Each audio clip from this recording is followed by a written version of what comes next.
and welcome. I'm Ijoma Onyato. Tonight, President Buhari meets with Nigeria's security chiefs, says his administration understands the seriousness and urgency of the country's security issues. 2 NSDC officers die in gun battle with suspected herdsmen in Benue State, hours after discovery of the body of policeman declared missing following a similar raid. State governors endorsed creation of state police in the country, described the present structure of the police as inadequate. And South African opposition parties demand dissolution of parliament as ANC leaders contemplate vote of no confidence in President Jacob Zuma. And on business news tonight, Minister of Finance Kemi Adosu to address the United Nations Conference on Tax Collaboration Initiative in New York. In sports news, African champions, the Super Falcons of Nigeria, arrives in Abidjan, Cote d'Ivoire in hunt for their first WAFU Cup of Nations crown. And from Abuja, 1 person confirmed dead, 40 others in isolation following a suspected Lassa fever outbreak in Osun State.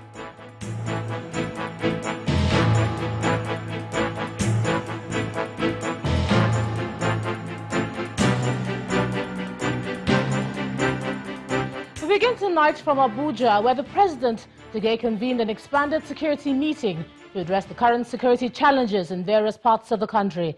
Now, some of those in attendance include the Vice President, Yemi Osinbajo, service chiefs, as well as the Director Generals of the DSS and the NIA.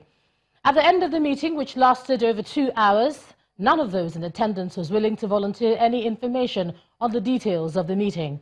Our correspondent, Ibrahim Adra, reports. The meeting is coming 48 hours after the release of 3 University of Maiduguri lecturers as well as 10 Boko Haram captives. Now, it was expected that that will form part of the conversation at that meeting, as well as Boko Haram attacks, or what is left of it in the northeast, the herdsmen-farmers conflict, as well as the killings in Kaduna on Sunday, among other security issues in the country. But 2.5 hours later, the meeting ended with no information from those who attended.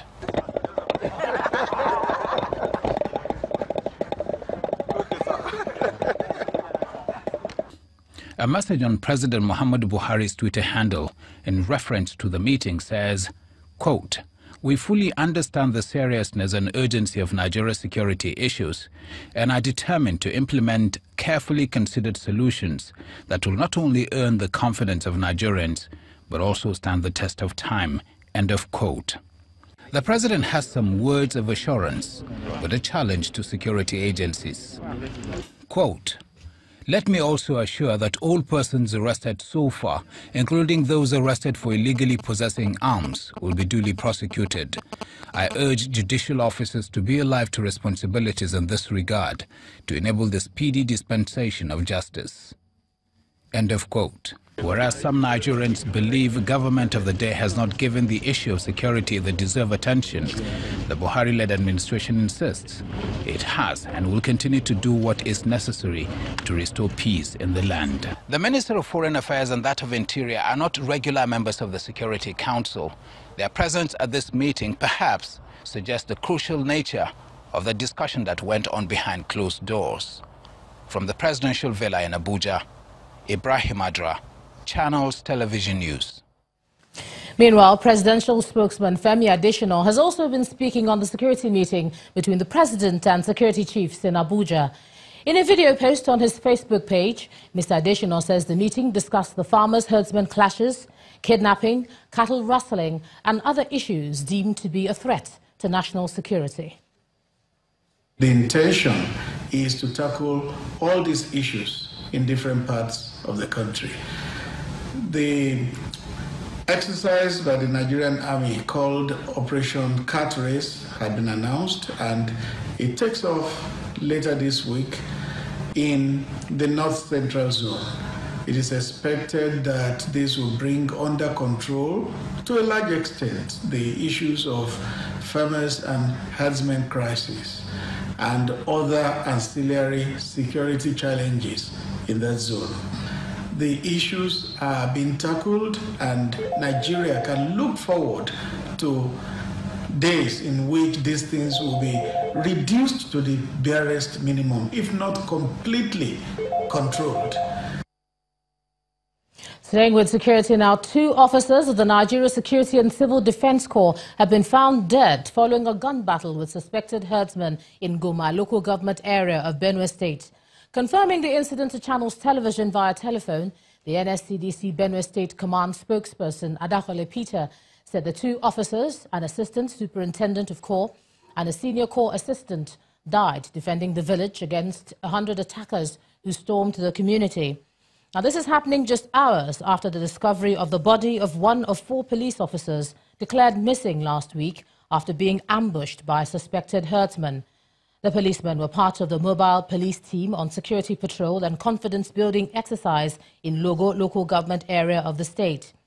Yesterday, 2 of the policemen returned home unhurt and leaving the search team with the responsibility of looking out for just one of the officers. Meanwhile, traditional rulers and political leaders in Benue State have questioned the ability of the Presidential Committee on Farmsman-Herdsman Crisis to bring perpetrators of the killings of the state to justice. The Toativ and chairman of the Benue State Council of Chiefs, Professor James Ayase, and some Benue indigents raised this concern during a meeting with the Presidential Committee on Farmers-Herdsman Conflict in Makudi, the Benue State capital. The killing of over 73 persons on New Year's Day by suspected herdsmen, leaving over 100,000 persons internally displaced, remain a bitter pill to swallow to indigents of Benue State. The Presidential Committee on Farmers-Herders Crisis, led by Governor David Umahi of Benue State, is in Benue State to investigate the killings. If you want to see the nakedness of a man, lose his belt. So if you want to see the nakedness of Nigeria, lose Benue State. One after the other, speakers warn of the danger of allowing herdsmen turn Benue State into a battlefield in the territorial conquest agenda.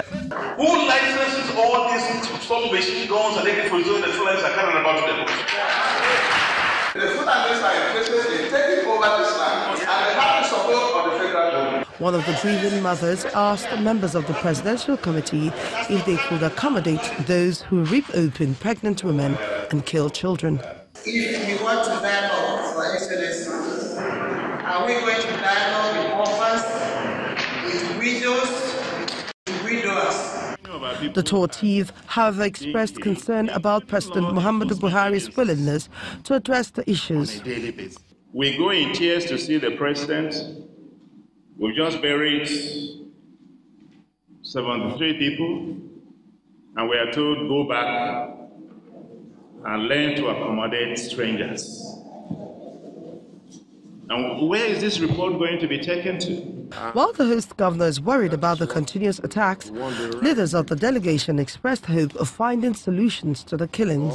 If the federal government is telling us that we are wrong by enacting a law for the good governance of our people, let the federal government come out and tell us.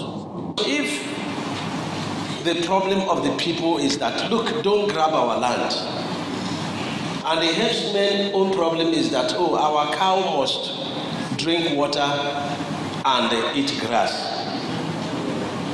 Then, in the honest part of the federal government, it is very easy to find peace in this kind of situation. The consensus of Benue stakeholders at the meeting is that all pastoralists should ranch their cattle in line with the new law signed by the state government. Now, 2 questions. And state governors have endorsed the creation of state police in the country. The chairman of the Nigeria Governors Forum and governor of Zamfara State, Abdulaziz Yari, says the present structure of the police is inadequate and falls below international standards. He was speaking at the end of the National Assembly National Security Summit in Abuja. It's the final day of a security summit organized by the National Assembly to find short and long-term solutions to the nation's security challenges. Virtually all parts of the country are experiencing insecurity, be it the herdsmen and farmers clash in the Middle Belt, kidnappings and armed robbery in the south, as well as militancy in the Niger Delta. The spectre of Boko Haram insurgency still looms large in the northeastern part of the country. Say no to Shekau. Although a large part of the summit is taking place behind closed doors, participants give us a hint of what they feel is fueling insecurity in the country and suggest possible solutions. There is an impunity of governance, which I believe, most of these crises that happen, especially in my state, is presence of impunity and lack of good governance. The intention is to look deep into the causes of insecurity and also look carefully at our security infrastructure in the country. What is really wrong? What do we need? What do we change? We have reiterated the position of the Vice President and the position of that security summit that we held in August, that there's a need for the state police. And we can say it's only the answer.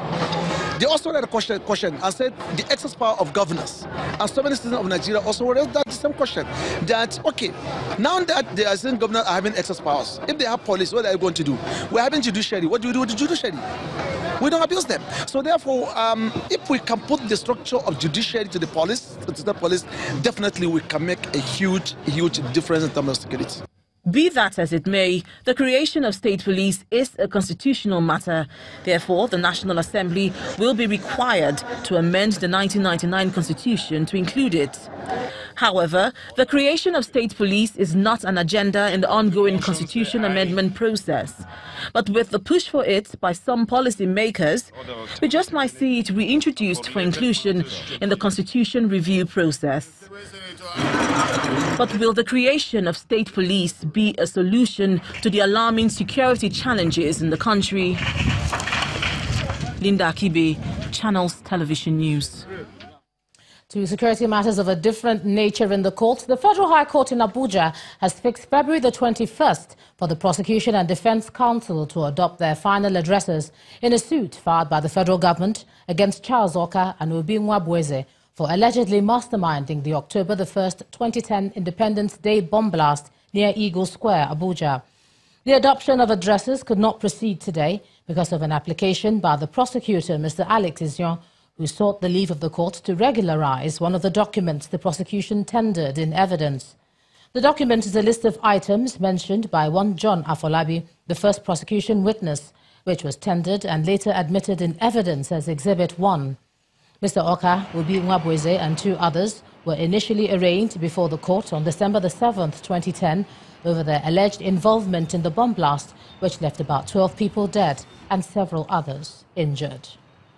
We're supposed to address the court from both sides, but there was an earlier ruling where the court permitted the prosecution, in case he wants to stamp a document out of time, he can come in. So we felt that we don't want to leave any stone unturned. We brought that document to the notice of the court. It's already in evidence that give us permission to go and stamp that document out of time to pay by paying the prescribed fees. And then the defendant objected to it that we cannot do so at this time. So the court now adjourned to next week to rule on that before we now adopt our written addresses. What this application to us amounted to stealing a match from behind, because they had a lot of time, to have addressed the admissibility of that SB to even pay the prescribed filing fee. They said that SB was tendered, I think sometime in 2014 or 15 thereabouts. So several years after you're coming down to make this application, it would be unfair because we have, canvassed issue on the said SB in our written addresses. So that was why we felt in the best interest of our client to object to the application.